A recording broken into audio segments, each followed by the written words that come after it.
ओम शांति। आज प्यारे मीठे भगवान की मीठी मुरली मंथन की डेट है 5 अक्टूबर 2020। तो कल की वाणी में बाबा ने जो समझाया था कि बाबा अपने विशेष बच्चों को देख रहे हैं, और विशेष बाबा इसलिए कहते हैं क्योंकि पहला तो है कि उन्होंने स्नेह के बंधन से भगवान को बांध लिए। हाँ, और दूसरा, स्नेह के बंधन में आपसी सहयोग इतना ज़्यादा हो गया कि स्नेह के कारण एक दूसरे को परिवर्तन करना इजी हो गया। क्योंकि स्नेह में वो शक्ति है ना, जो हम स्नेह में डूब कर यदि हम कुछ बातें किसी को बताएंगे तो उन्हें लगेगा जैसे कि ये मेरे लिए ही कहा गया है और मेरे मेरी भलाई के लिए है। मुझे भगवान का आदेश आया है, भगवान का फरमान है इसमें, और वो तुरंत इसे अपनाने के लिए तैयार हो जाती है। तो ये स्नेह के कारण है। बाबा ने इस पर बहुत सुंदर वाणी चलाई थी। तो देखिए, आज हम सुनते हैं, मीठे बच्चे एकांत में बैठ अब ऐसा अभ्यास करो जो अनुभव हो कि मैं शरीर से भिन्न आत्मा हूँ। इसको ही जीते जी मरना कहा जाता है। बाबा कह रहे हैं कि एकांत में बैठ ऐसा अभ्यास करो कि मैं शरीर से भिन्न आत्मा हूँ। क्योंकि परमात्मा किसके पिता है? शरीर के पिता है कि आत्मा के पिता है? सबको मालूम है ना, बाबा आत्मा के पिता है। क्योंकि शरीर के पिता तो हमने हर जन्म में अलग अलग बनाए हैं, लेकिन आत्मा के पिता तो हर जन्म में एक ही है। तो उनको याद करना है। तो हमेशा यह अभ्यास, क्योंकि सारे दिन में कार्य व्यवहार में रहते, परिवार के साथ बातचीत करते, हाँ, संग में रहते, हम शरीर भान में आते हैं तो उस वक्त आत्मा की स्मृति भूल जाते हैं। लेकिन इसलिए तो बाबा कह रहे हैं कि एकांत में बैठो, जब भी समय मिले तो एकांत में बैठो, अभ्यास करो कि मैं शरीर से भिन्न आत्मा हूँ। तो इसी को कहते हैं ना, आत्मा में टिकना ही जीते जी शरीर भान से ऊपर उठना। यही बाबा चाह रहे, ताकि बाबा हमें शक्तियों से भरपूर करना चाहते हैं। बाबा हमें वो शक्ति देना चाहते हैं, वो प्यार देना चाहते हैं जो हमें द्वापर से नहीं मिली। हम ढूंढते आए भगवान को, आज भी सभी ढूंढ ही रहे हैं। लेकिन हम बच्चे कितने भाग्यशाली हैं कि हम भी तो ढूंढ ही रहे थे, लेकिन भगवान ने हमें ढूंढ लिया। कितना इजीली हमें भगवान मिल गया। प्रश्न है, एकांत का अर्थ क्या है? एकांत में बैठ तुमको कौन सा अनुभव करना है? तो एकांत का अर्थ ही है एक की याद में इस शरीर को भूल जाना। अर्थात एकांत में बैठ ऐसा अनुभव करो कि मैं आत्मा इस शरीर को छोड़कर पिता के पास जाती हूँ। हाँ, कुछ भी याद न रहे, बैठे बैठे अशरीरी हो जाओ, जैसे कि हम इस शरीर से उपराम हो गए। बस हम आत्मा है, शिव बाबा के बच्चे हैं। इस प्रैक्टिस से देह भान टूटता जाएगा। देखा, बाबा ने कितनी अच्छी रीति आत्मिक स्वरूप में टिकने का अभ्यास बता दिया कि एकांत में बैठो, एक की याद में, 10 आदमी के बीच में भी हम एकांत में रह सकते हैं। एक की याद, उस वक्त हमारे मन में सिर्फ भगवान की याद हो। जैसे कोई भी काम यदि हम एकाग्रता से करेंगे ना, तो उसमें हमें शक्ति मिलेगी। जैसे भोजन ही कर रहे हैं, भोजन कर रहे हैं तो क्या क्या चलते रहता है ना, दिमाग में बहुत तरह की बातें, फिर गप्पे मारते हुए भोजन कर रहे हैं। तो इसका अर्थ है कि जो चीज़ हमारे सामने आया, हमारे नज़र में उसकी वैल्यू नहीं है, हम इसे ऐसे ही सेकेंडरी समझकर यूज़ कर रहे हैं। तो वो भोजन हमें शक्ति देगी क्या? बिल्कुल नहीं। जब भी भोजन करें, एक तो ईश्वर की याद से करें और भोजन का महत्व समझते हुए करें। अब हम चावल खा रहे हैं, दाल है, रोटी है, हाँ, जो भी खा रहे हैं, तो उसके बारे में सोच सोच के खाएं कि ये किस तरह से किसान ने अन्न उपजाया होगा, कैसे कैसे इसने ट्रैवल किया होगा, मतलब उसी के बारे में चिंतन करते करते खाएं। तो भोजन को भी अच्छा लगेगा कि ये मेरे मेरे को इतना वैल्यू दे रहा है, तो हम भी इसके शरीर को वैल्यू देते हैं, है ना, टिट फॉर टैट। तो वही बात है, किसी भी चीज़ में, पढ़ाई पढ़ रहे हैं बच्चे, स्टूडेंट नंबर लाना चाहते हैं लेकिन पढ़ाई में पूरा मन दे नहीं रहे 100%। 100% जो बच्चा पढ़ाई में समय दे दे, मन लगा दे, रिवीजन करे, याद रखे, तो कैसे भी सफलता मिलेगी। तो उसी तरह से हमें आत्मिक भान में रहना है, तो हम इस शरीर भान से ऊपर उठ जाए, आत्मा को देखें, क्योंकि आत्मा ही इस शरीर को चला रही है। ये शरीर बैठा हुआ है क्योंकि आत्मा अंदर विराजमान है, ड्राइवर है, तभी तो गाड़ी चल रही है ना। तो बस ये सोचना है कि मैं शरीर नहीं, मैं एक आत्मा हूँ, मैं आत्मा राजा हूँ और इस शरीर द्वारा यह कर्म कर रही हूँ। इस भान में यदि हम हर कर्म करेंगे ना, तो इसी को कहते हैं हाँ प्रैक्टिस, देह भान से उपराम रहने का। बैठे बैठे हम भगवान के कृपा से भरपूर होते रहेंगे। ओम शांति। तो बाबा कह रहे पहले पहले तो समझाते हैं कि मीठे मीठे बच्चे जब यहाँ बैठते हो तो अपने को आत्मा समझ कर बैठो। कोई तरफ बुद्धि नहीं जानी चाहिए। क्यों कहते हैं बाबा? क्योंकि एकाग्रता में ही तो शक्ति है ना। अब श्रेष्ठ धनुर्धर बनना है और एकाग्रता ही नहीं है तो कैसे हम बनेंगे? हाँ, निशाना लगाना। तो यहाँ हमारा निशाना कौन है? यहाँ हमारे निशाने पर है बाबा। तो बाबा को पाना है तो एकाग्रता बहुत ज़रूरी है। इसीलिए बाबा हमें सब कुछ बता रहे हैं ना। तुम बच्चे जानते हो कि हम आत्मा है, पाठ आत्मा बजा रही शरीर द्वारा। आत्मा विनाशी है और शरीर विनाशी है। तो तुम बच्चों को देही अभिमानी बन पिता की याद में रहना है। हम आत्मा है, चाहे तो इन ऑर्गन से काम लेवे या न लेवे। मतलब आत्मा चाहे मतलब भोजन करे या न करे, आत्मा चाहेगी, आत्मा कर सकती है ना। मन नहीं है, मैं नहीं करूँगी भोजन, मतलब मैंने कर्म नहीं किया, तो वही है, करूँ या नहीं करूँ, वो बात है। मतलब कि आत्मा राजा, आत्मा डिसाइड करेगी कि क्या करना है, शरीर नहीं डिसाइड करेगा। शरीर सेवक है, सेवक को सेवक के रूप में रहना है। आत्मा राजा नहीं तो फिर आत्मा सेवक बन जाएगी तो फिर सब गड़बड़ हो जाएगा। तो वही गड़बड़ी ठीक करने तो बाबा आए हैं। हाँ, आत्मा को उसकी सही जगह देने आए हैं। तो फिर बाबा बोले अंदर अंदर यह चिंतन चलना चाहिए, बाहर से कुछ भी बोलना नहीं, अंदर अंदर चिंतन करो। भक्ति मार्ग में भी ब्रह्म तत्व को या शिव को याद तो करते थे ना, परंतु वह याद कोई यथार्थ नहीं है। पिता का परिचय ही नहीं तो याद क्या किया। बहुत सुंदर, सच में।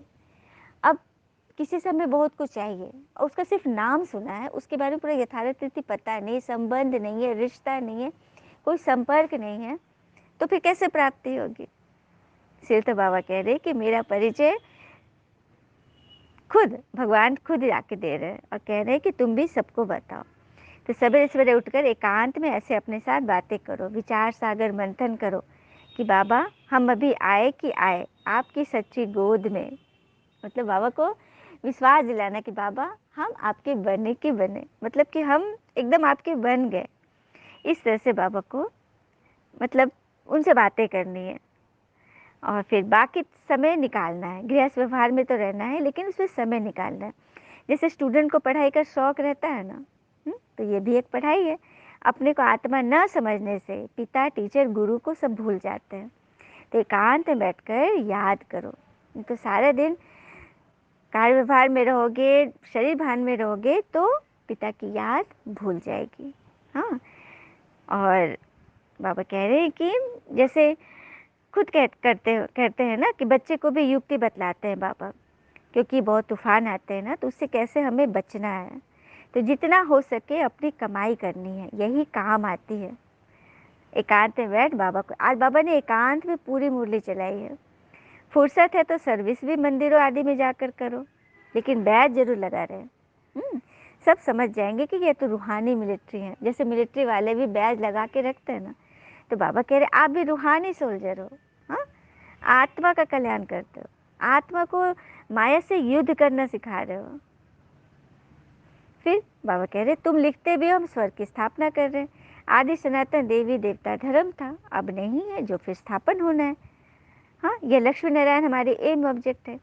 कोई समय ये ट्रांसलाइट का चित्र बैटरी सहित उठाकर परिक्रमा देंगे और सबको कहेंगे ये राज हम स्थापन कर रहे हैं। बहुत सुंदर बात। बाबा कह रहे कि कैसे कैसे तुम्हें सर्विस में युक्ति से आत्माओं को समझाना है कि हम कैसे सतयुगी राज्य स्थापना कर रहे हैं। हाँ, तो अच्छा, औरों को निश्चय कैसे होगा? आपके विचार देखकर, आपका व्यवहार देखकर, आपके पूरा आपका व्यक्तित्व देखकर। तो यही तो है ईश्वर का शो करना। तो आगे चलकर बहुत सर्विस होगी, क्योंकि एम ऑब्जेक्ट कितनी क्लियर है। एक राज्य एक धर्म, बहुत साहूकार थे। मनुष्य चाहते हैं एक राज्य एक धर्म हो, लेकिन मनुष्य के चाहने से तो होगा नहीं। जब तक परमात्मा न आए तब तक क्या विश्व में शांति स्थापन हो सकती है? बिल्कुल नहीं हो सकती। और तुम बच्चे जानते हो कि हम 21 जन्म के लिए अपना राजभाग अभी पा रहे हैं। ये थोड़ी बहुत तकलीफ जो आ रही है वो तो सहन करनी पड़ी है। कटेगी। कहा जाता है ना, खुशी जैसी कोई खुराक नहीं, और अतीन्द्रिय सुख गोप गोपियों का तो गाया हुआ है। ढेर के ढेर बच्चे हैं, जो भी सैपलिंग वाले होंगे वो आते जाएंगे। झाड़ यहाँ ही बढ़ना है, स्थापना यहाँ ही होनी है। फिर आगे बोल रहे पापा, पहले पौधे को गमले में लगाकर फिर नीचे लगा देते हैं, तो वृद्धि होती जाती है ना। तुम भी अब पौधा लगा रहे हो, फिर सतयुग में वृद्धि तो पाएंगे। राजधानी स्थापन हो रही है ना। बाबा कह रहे कि तुम बच्चे भी किसी को भी ज्ञान सुनाकर उसे बीज रूप डालते हो, फिर धीरे धीरे वो छोटे छोटे पौधा से फिर वृक्ष बनता है ना, फलदार वृक्ष। अब कौन कितना ज्ञान को कितना अर्जित किया, वो उस अनुसार फल पाएगा, उतना उसमें धारणाएं होंगी और सर्विस भी पक्की होगी। तो ये सब देखने की बातें हैं। हाँ, बाकी सच्ची सच्ची बात बाबा पहले ही से बता देते हैं कि क्या क्या करना है। हाँ, ऐसे चित्र ले जाने पड़ेंगे, सीढ़ी का ले जाना पड़े, ड्रामा अनुसार स्थापना तो होनी ही है। बाबा कह रहे हैं कि चित्र के अनुसार भी तुम पिक्टोरियल फॉर्म में भी सबको ज्ञान समझा सकते हो, क्योंकि चित्र देखकर ना मन बुद्धि पे वो छप जाती है वो तस्वीर। उस अनुसार सर्विस करना बहुत इजी हो जाता है। अच्छा, मीठे मीठे बच्चों प्रति भगवान की नमस्ते। हम बच्चों की भी प्यारे शिव पिता को नमस्ते। और बाबा दिल से सभी आत्माओं की तरफ से आपको very very very good morning. धारणा के लिए मुख्य सार है, पहले पॉइंट, विचार सागर मंथन कर अच्छे अच्छे रत्न निकालने हैं, कमाई जमा करनी है, सच्चा सच्चा खुदाई खिदमतगार बन सेवा करनी है। तो विचार सागर मंथन करके अच्छे अच्छे विचार सागर मंथन हम तभी करेंगे जब हम इस ज्ञान सागर के गहराई में गोता खाएंगे। ये मुरली ज्ञान सागर की गहराई है, जितना तले हुए हो जाएंगे ना, उतना ही अच्छे अच्छे रत्न निकालेंगे। तो जितना विचार सागर मंथन करेंगे उतना हम कमाई जमा करेंगे, और सच्चा सच्चा खुदाई खिदमतगार, मतलब इस सृष्टि के खिदमतगार बन जाएंगे जिसे खुदा ने बनाया है। कितनी बड़ी सेवा है ना। दूसरा है, पढ़ाई का बहुत शौक रखना है, जब भी समय मिले एकांत में चले जाना है। ऐसा अभ्यास हो जो जीते जी हम इस शरीर से उपराम हो गए हैं, इस स्टेज का अनुभव होता रहे तो देह का भान भूल जाएगा। मतलब हमेशा यह सोचो कि हम, मतलब ये शरीर विनाशी है, हाँ, आत्मा विनाशी है। इस शरीर का कोई भी हमें उसके इसके मतलब हम सरोकार ही नहीं रहे। बस शरीर से हमें कर्म करना है, हम धरती पर आए कर्म करने, लेकिन आत्मिक स्वरूप से, आत्मिक रूप से हमें करना है, आत्मा में टिक कर करना है। आत्मा में टिकना अर्थात अपने आप को भी हम आत्मा देखें और सामने वाले को भी आत्मा देखें। किसी से कोई भी गलती हुई, कुछ व्यर्थ हुआ, उसको आत्मा समझकर संभाल लेंगे। शरीर समझेंगे ना तो उस बात में हम फंस जाएंगे और फिर गड़बड़ियाँ शुरू हो जाएगी। हाँ, तो हमेशा यह सोचना है कि कोई भी चीज़ यहाँ टिकने वाला नहीं है। जैसे एक बार एक राजा को एक साधु से मुलाकात हुई। वो साधु बहुत महान थे और राजा भी बहुत प्रतापी राजा था। तो साधु ने उसे एक ताबीज़ दी राजा को और बोला कि राजा, आपको ये एक तोहफा है, आप इस ताबीज़ को अपने साथ रखना, जब भी 2 ही बार आप इसको खोलना, मतलब 2 समय में ही खोलना। एक तो जब आपको बहुत ज़्यादा खुशी मिले उस वक्त देखना, और एक जब बहुत विपत्ति में फंस गए हो, कभी ऐसे घिर गए हो चारों तरफ से, कुछ समझ में नहीं आ रहा और रास्ता नहीं दिख रहा होगा, तो उस वक्त आप खोलना। तो राजा ने ले लिया ताबीज़। उसके बाद वो भूल गया ताबीज़ लेके। अचानक उसके घर में, मतलब महल में इतनी ज़्यादा खुशी हो गई, हर तरह से प्रजा हो जाती, बहुत खुशी। तो राजा बड़ा संतुष्ट था। तो उसको मन किया कि अभी तो बहुत खुशी का दिन है, तो चलो वो ताबीज़ देखता हो। याद आया उसे, तो खोला ताबीज़, तो उसमें लिखा था, एक पर्चे में लिखा था कि यह वक्त भी चला जाएगा। तो उसने सोचा कि सही तो बात है, ये जो इतनी खुशी भी मिल रही है, खुशी तो बराबर टिकने वाली है नहीं। तो बस उसने पढ़ा और फिर अपने काम में लग गया। फिर क्या हुआ, काफ़ी दिन अच्छे से बीते। एक बार उनके राज्य पर किसी पड़ोसी राजा ने हमला कर दिया और किसी तरह से राजा को, मतलब राजा को मारने पर आ गया। तो राजा किसी तरह से भाग कर निकला राजमहल से और जंगल में जाकर मतलब छुप गया।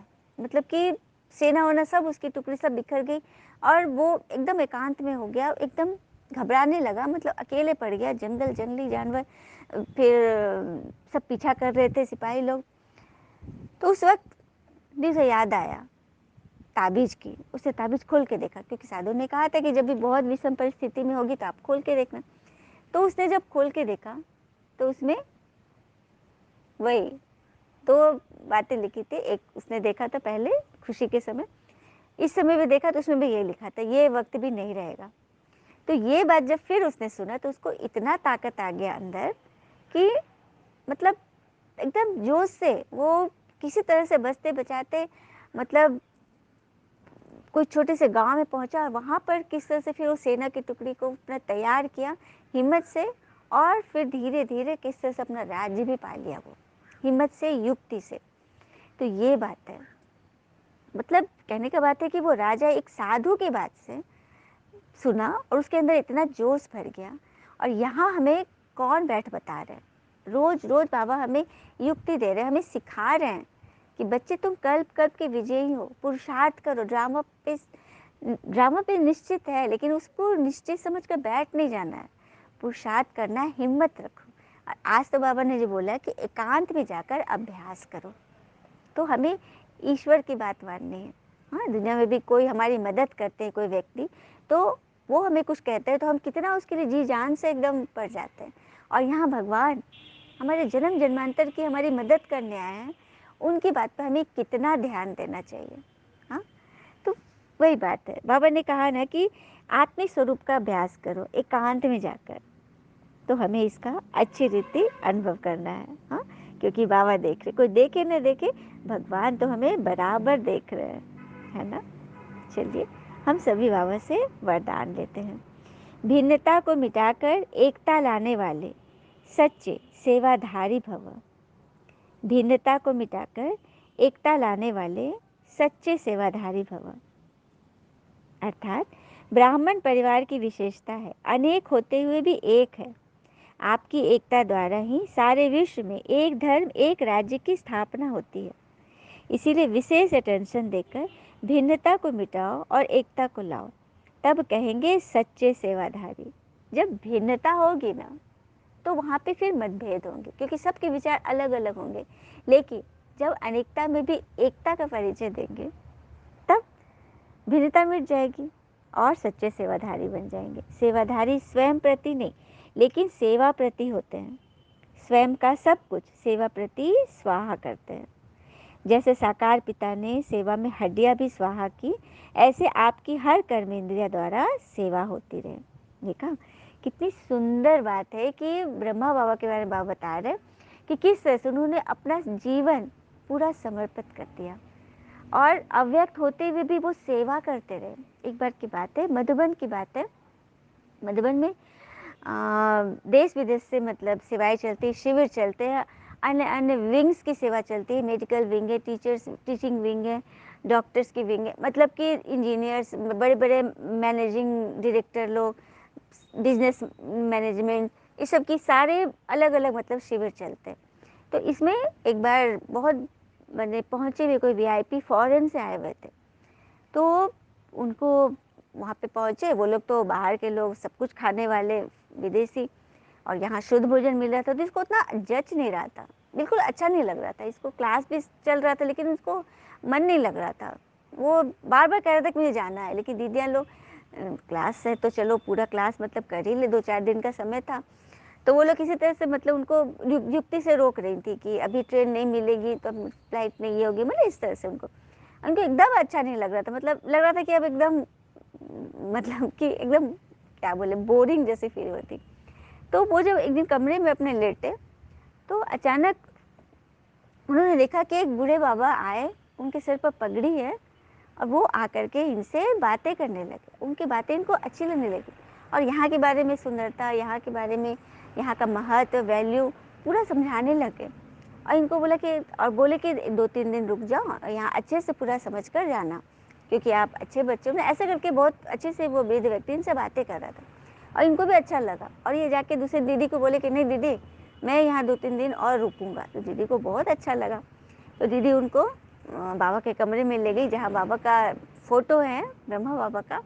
तो जब वो व्यक्ति वहाँ पहुँचा तो उनको फ़ोटो को देखकर बोला कि अरे ये यहाँ पर। तो बोलता कि क्यों, आप इनको जानते? तो हाँ, ये तो कल मुझसे मिलने आए थे कमरे में और यहाँ के बारे में बता रहे थे मुझे। तो दीदी ने समझ लिया कि ब्रह्मा बाबा ने आकर अव्यक्त रूप से सेवा कर ली। तो देखा, इस तरह से ब्रह्मा बाबा शरीर में रहते तो सेवा करते ही थे, शरीर के बिगड़ भी वो अव्यक्त रूप में भी आकर मतलब सेवा कर रहे हैं। तो ऐसे सेवाधारी कि हड्डी हड्डी भी सेवा में दान करना। तो स्लोगन है, परमात्म प्यार में खो जाओ तो दुखों की दुनिया भूल जाएगी। परमात्म प्यार में खो जाओ अर्थात परमात्म के श्रीमत में इस तरह से खो जाओ, जो श्रीमत में बोला गया, मनमत में मतलब श्रीमत में मनमत परमत मिक्स नहीं करनी है। जो बाबा ने बोला उसे अक्षरशः एकदम स्वीकार कर लेना, धारण करना और खुद भी करना और दूसरों को भी कराना।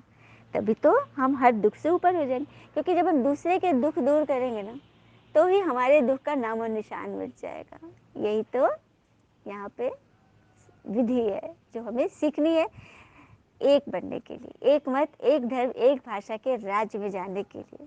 अच्छा, ओम शांति। शुक्र है मीठे बाबा व बाबा के प्यारे प्यारे बच्चे। Thank you Baba.